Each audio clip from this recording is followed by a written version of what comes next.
സുശീലേ, കണ്ണു തുറന്നോളൂ. ഹർഷ വന്നിട്ടുണ്ട്. ഒന്ന് വിളിച്ചു നോക്ക് ഹർഷേ. ഹർഷ എത്തിയെന്ന് ഉറപ്പിച്ചോട്ടെ.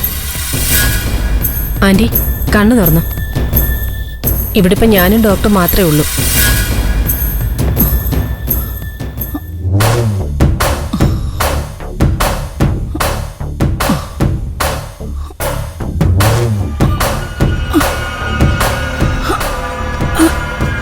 എന്നാലും ഇതൊരു വല്ലാത്ത കിടപ്പായിപ്പോയി.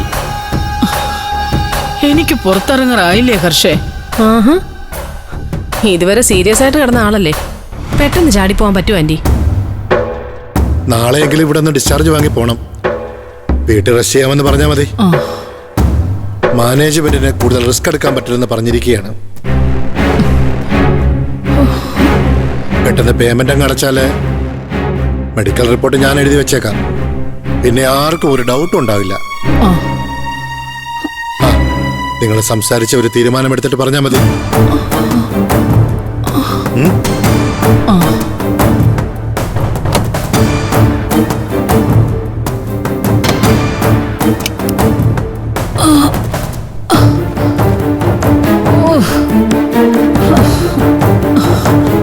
പുറത്തെ സ്ഥിതി എന്താ ഹർഷേ?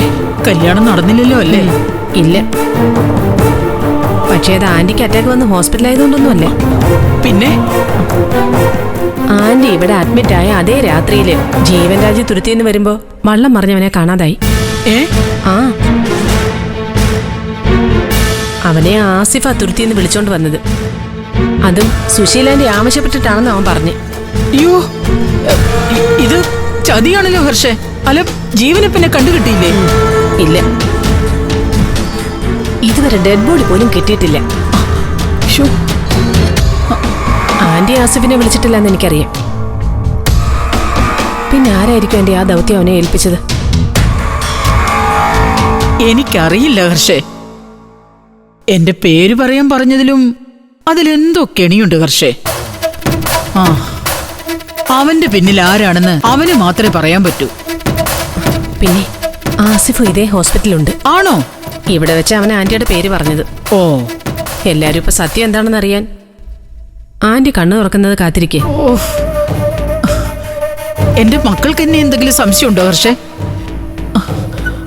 അവരെന്റെ മുന്നിൽ വന്ന് നിൽക്കുന്നതും അമ്മയെന്ന് വിളിക്കുന്നതും ഒക്കെ ഞാൻ അറിയുന്നുണ്ടായിരുന്നു. എല്ലാം അറിഞ്ഞുകൊണ്ട് ബോധമില്ലാതെ കിടക്കാൻ ഞാൻ പെട്ട പാടെ എനിക്കേ അറിയൂ. സുശീലാന്റിക്ക് മാത്രം ഇതൊക്കെ സാധിക്കൂ.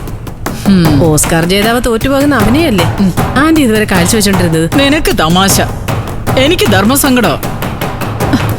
ഇനി ഞാൻ എന്റെ മക്കളുടെ മുമ്പിൽ എങ്ങനെ അഭിനയിക്കണമെന്നോട് ഇന്ന് പറഞ്ഞതാ ഹർഷേ.